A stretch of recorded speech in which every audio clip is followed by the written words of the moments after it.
नमस्कार दर्शकों, मैं आर्यश अग्निहोत्री आप सबका स्वागत करता हूं। दर्शकों, आज हम बात करेंगे सिंह राशि वालों के बारे में। जी हाँ, सिंह राशि वाले लंबे समय से बड़ी आशा में थे कि वर्ष 2025 प्रारंभ होगा, कुछ अच्छा लाभ देखने को मिलेगा, जीवन सुधरेगा। लेकिन वर्ष के प्रारंभ से ही ग्रहों की स्थिति कुछ ठीक नहीं थी और मार्च के महीने में ग्रहों की स्थिति और ज्यादा खराब हो गई, क्योंकि मार्च के महीने में एक ही भाव में, एक ही घर में 5 ग्रहों की युति बिल्कुल भी अच्छी नहीं मानी जाती, क्योंकि एक ही घर में शत्रु भी है और मित्र भी है। इस प्रकार से कोई भी ग्रह अपना स्वतंत्र परिणाम जो है नहीं दे पाता और ये युति मई तक चली। लेकिन मई में वर्ष का सबसे बड़ा बदलाव हुआ।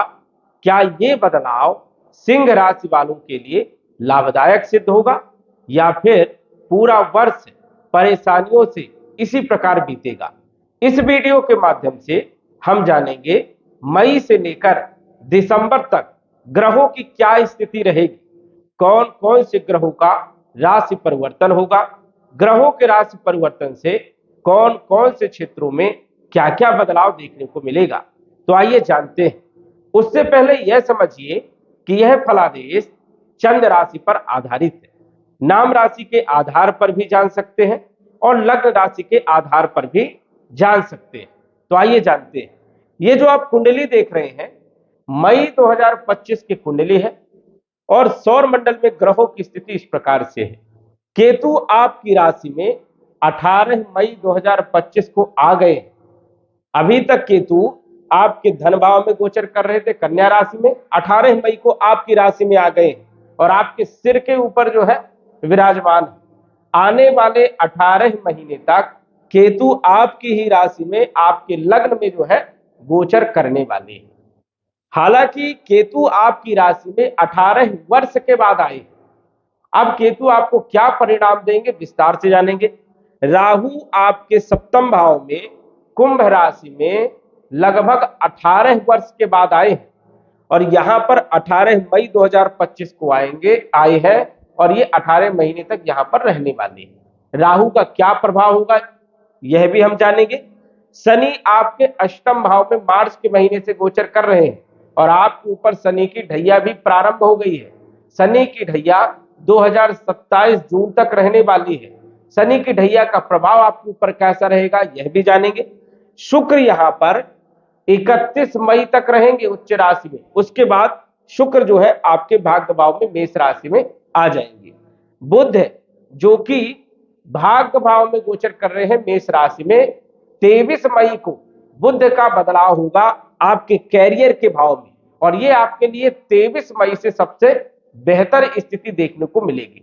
सूर्य जो कि मई के महीने में 14 मई को आपके कैरियर में आ गए हैं और यहां पर 1 महीने तक गोचर करेंगे, मतलब जून के महीने तक, 15 जून तक। गुरु सबसे बड़ा बदलाव जो आपके लिए हुआ है, ये गुरु का बदलाव हुआ है।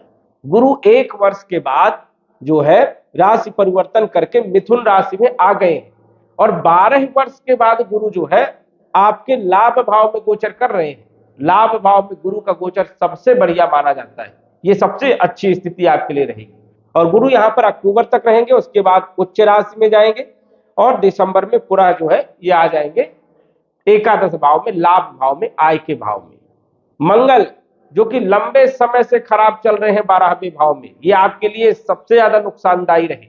मंगल 2024 में सितंबर अक्टूबर के महीने से ही जो है कर्क राशि में आए। हालांकि कुछ समय के लिए ये मिथुन राशि में भी आए, लेकिन अधिकतर समय जो है नीच राशि में मंगल ने बिताया है और मंगल अभी भी 6 जून तक नीच राशि में ही गोचर करेंगे। मंगल के क्या परिणाम आपको मिलेंगे मई से लेकर के दिसंबर तक, इस पर भी हम जो है विस्तार से चर्चा करेंगे। तो सबसे पहले हम बात करेंगे आपके राशि के स्वामी के बारे में।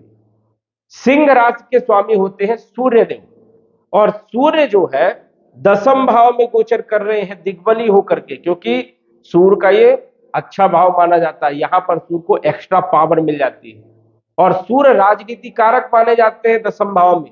इसलिए सूर्य के सबसे अच्छे परिणाम देखने को मिलते हैं दशम भाव में, क्योंकि सूर्य राजनीति वाले क्षेत्रों में भी जो है अपना प्रभाव डालता है और सरकारी क्षेत्रों में भी सूर्य का अच्छा प्रभाव देखने को मिलता है। यदि देखा जाए तो स्वास्थ्य के लिहाजा से मई का महीना, जून का महीना, जुलाई का महीना बहुत ही बेहतरीन रहने वाला है, इसमें कोई दो राय वाली बात नहीं है। लेकिन यही सूर्य जब 12वें भाव में आएंगे तो थोड़ा आपको सावधानी रखना है, अगस्त में थोड़ा सा आपको ध्यान भी रखना है। सितंबर, अक्टूबर, नवंबर और दिसंबर तक सूर्य की स्थिति बढ़िया रहेगी, कोई प्रॉब्लम वाली बात यहां पर नहीं रहेगी। तो ये ध्यान रखना है आपको कि सूर्य अभी मई के महीने में 15 जून तक यहां पर रहेंगे, अच्छी स्थिति रहेगी। 15 जून से लेकर के जुलाई तक लाभ भाव में रहेंगे, यहां पर भी बहुत अच्छी स्थिति रहेगी।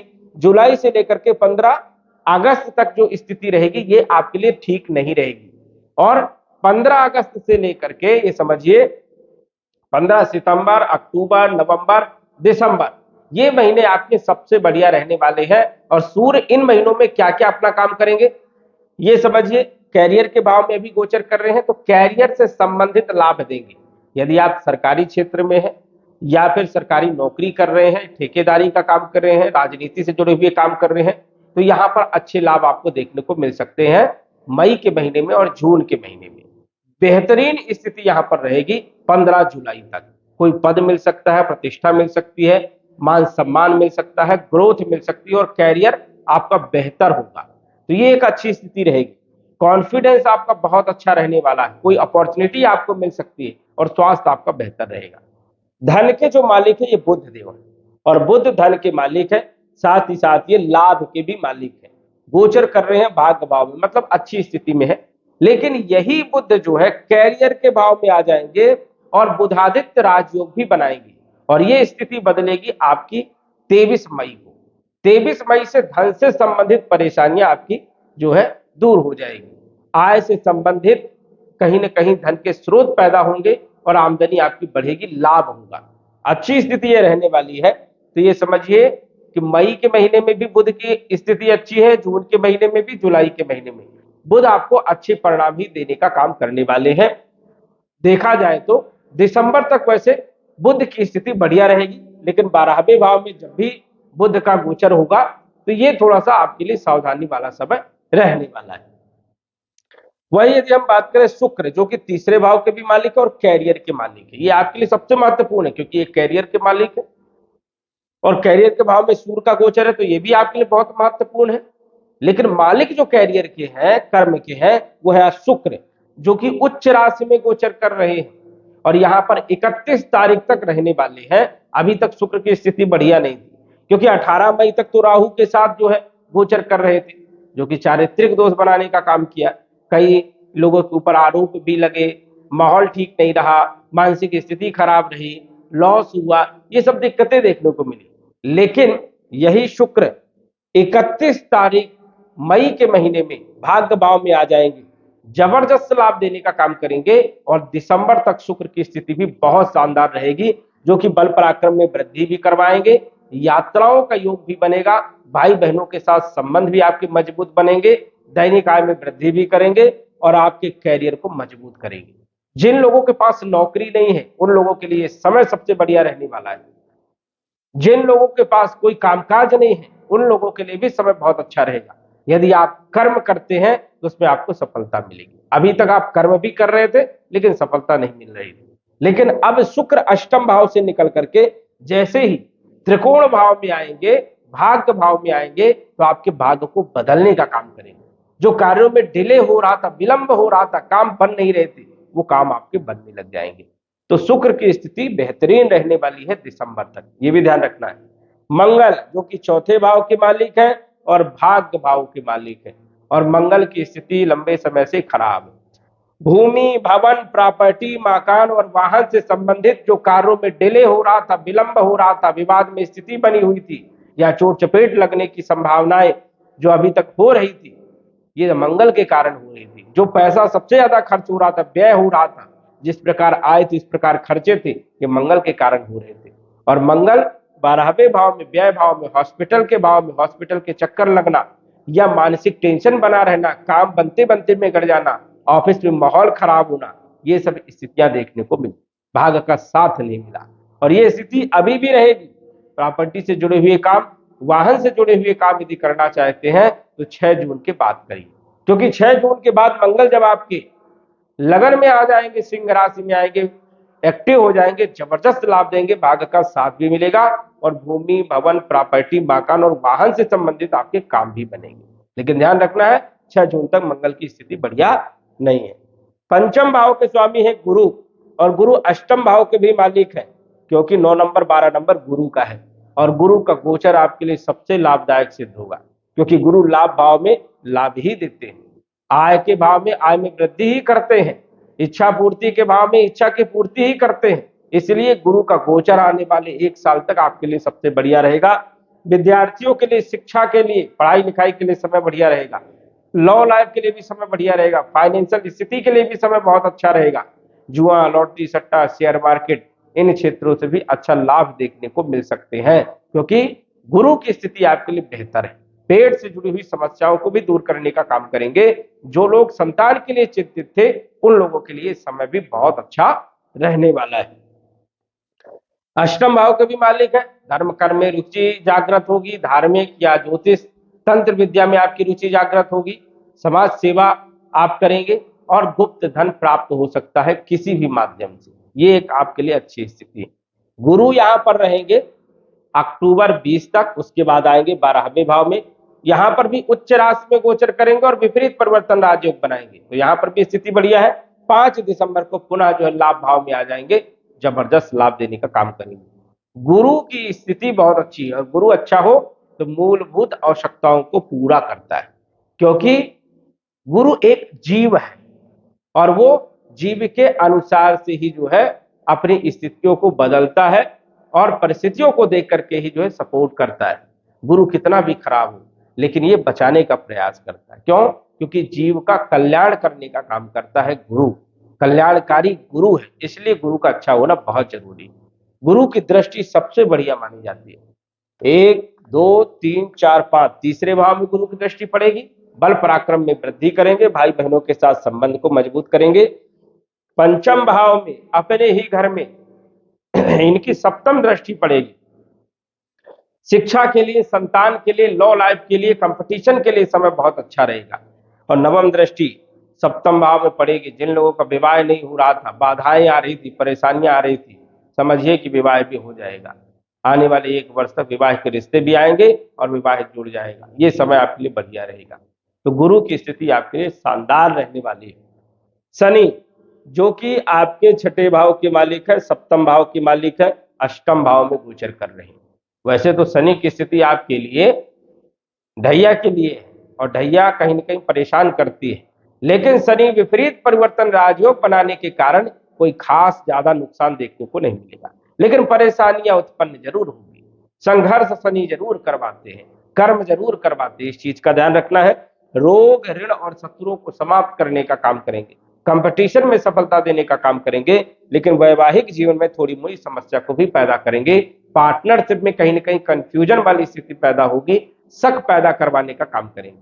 तो ये स्थिति यहाँ पर बेहतर नहीं रहेगी। वैवाहिक जीवन में भी दिक्कत हो सकती है, पति पत्नी में टकराव हो सकता है, मनमुटाव हो सकता है, शक पैदा हो सकता है, या किसी भी चीज को लेकर के कहीं ना कहीं लड़ाई झगड़े हो सकते हैं आने वाले 18 महीने तक, क्योंकि यहाँ पर राहु का गोचर अच्छा नहीं माना जाता वैवाहिक जीवन के लिए, जबकि राहु यहाँ पर व्यापार के लिए, पार्टनरशिप के लिए बहुत अच्छा माना जाता है। तो व्यापारिक स्थिति को तो बढ़िया करेगा, लेकिन थोड़ा सा सतर्क रहना है, ध्यान रखना है, अफेयर नहीं करना है, क्योंकि राहु यहाँ पर अफेयर करवाता है, तो इन सब चीजों पर ध्यान रखना है। और कई बार राहु यहाँ पर फंसा भी देता है, अफेयर यदि आपने किया, गलत काम यदि आपने किया तो राहु यहाँ पर दंड भी देता है। तो ये ध्यान रखना है, यहाँ पर स्थिति जो है राहु की अच्छी नहीं मानी जाती, अच्छी मानी जाती सिर्फ व्यापार और बिजनेस के लिए, पार्टनरशिप के लिए। राहु यहाँ पर 18 महीने तक रहेंगे, थोड़ा सावधानी रखना है। केतु सिर के ऊपर विराजमान रहेंगे, थोड़ा भारीपन लगेगा सिर में, ऐसा लगेगा कि बोझ जो है रखा हुआ है, कंफ्यूजन, भ्रमित रहना, डिसीजन लेने में दिक्कत आना, ये भी समस्याएं देखने को मिलेगी। लेकिन बड़ी अपॉर्चुनिटी भी देता है, बड़े बड़े सपने भी देता है राहु और केतु, बड़े ख्वाब होंगे, बड़ी योजनाएं बनाने का काम करेंगे। और यदि उसमें आपने योजनाएं बनाने में सफल हुए और उसको यदि आपने उतारा तो ये समझिए कि सक्सेस भी आपको मिलेगी, क्योंकि राहु केतु अच्छे परिणाम भी यहाँ पर दे जाते हैं। लेकिन अधिकतर देखने को मिलता है कि राहु केतु अच्छे कार्यों में भी परेशानियां उत्पन्न करते हैं। सपोर्ट तो करते हैं लेकिन टांग खींचने का काम भी करते हैं। इसलिए दूसरे का सलाह जरूर लेना है, क्योंकि आपके डिसीजन भी गलत हो सकते हैं। सलाह लेकर के समझदारी से आपको काम करना है, वैसे स्थिति कोई ज्यादा खराब नहीं। तो राहु और केतु की स्थिति भी जो है आपके लिए देखा जाए तो 50-50 रहने वाली है, बस थोड़ा सा आपको ध्यान रखना है। इसके बाद यदि हम बात करें तो बुध की स्थिति के बारे में हमने जाना, शुक्र के बारे में भी जाना, शनि के बारे में भी जाना और सूर्य के बारे में भी जाना। सभी ग्रहों के बारे में हमने विस्तार से जाना। अब इन ग्रहों का जो प्रभाव है सिंह राशि वालों के लिए पॉजिटिव रहने वाला है, लेकिन जो शनि की ढैया आपके ऊपर चल रही है, भय भी रहेगा, कहीं ना कहीं जो है मानसिक टेंशन भी बना रहेगा। चलना ही है ये मानसिक टेंशन, किसी छोटी छोटी चीजों को लेकर के भी टेंशन बना रह सकता है। तब तक जब तक ये ढैया चलेगी 2027 तक। यदि आपकी कुंडली में महादशा अच्छी है, योग कारक ग्रहों की है या शुभ ग्रहों की है, या फिर जो है देखा जाए तो राजयोग वाले ग्रहों की है, तो समय जरूर बदलेगा, बहुत जबरदस्त रहेगा। और यदि आपकी कुंडली में मारक ग्रहों की महादशा है, शनि राहु केतु की महादशा अंतरदशा है, तो समझ जाइए कि परेशानियां जरूर उत्पन्न होगी। परेशानियों का सामना आपको डटकर करना है, और यदि आपने डटकर कर लिया तो आगे फिर आपको कोई नहीं रोक सकता है। इस चीज का ध्यान रखना है। सटीक जानकारी यदि चाहते हैं तो ये समझिए कि कुंडली का विश्लेषण करवाना आवश्यक है। सटीक जानकारी पाकर के अपने ग्रहों को बेहतर करने का भी प्रयास करें, जिससे ग्रह आपको अच्छा लाभ भी दे। तो दर्शकों, आज बस इतना ही। धन्यवाद। यदि आप अपनी कुंडली का विश्लेषण घर बैठे करवाना चाहते हैं तो दिए गए व्हाट्सएप नंबर से संपर्क करें। साधारण फीस जमा करके आप अपनी कुंडली का विश्लेषण फोन के माध्यम से घर बैठे ही करवा सकते हैं और जान सकते हैं अपने भूत, भविष्य और वर्तमान के बारे में। धन्यवाद। WhatsApp number 9479893911।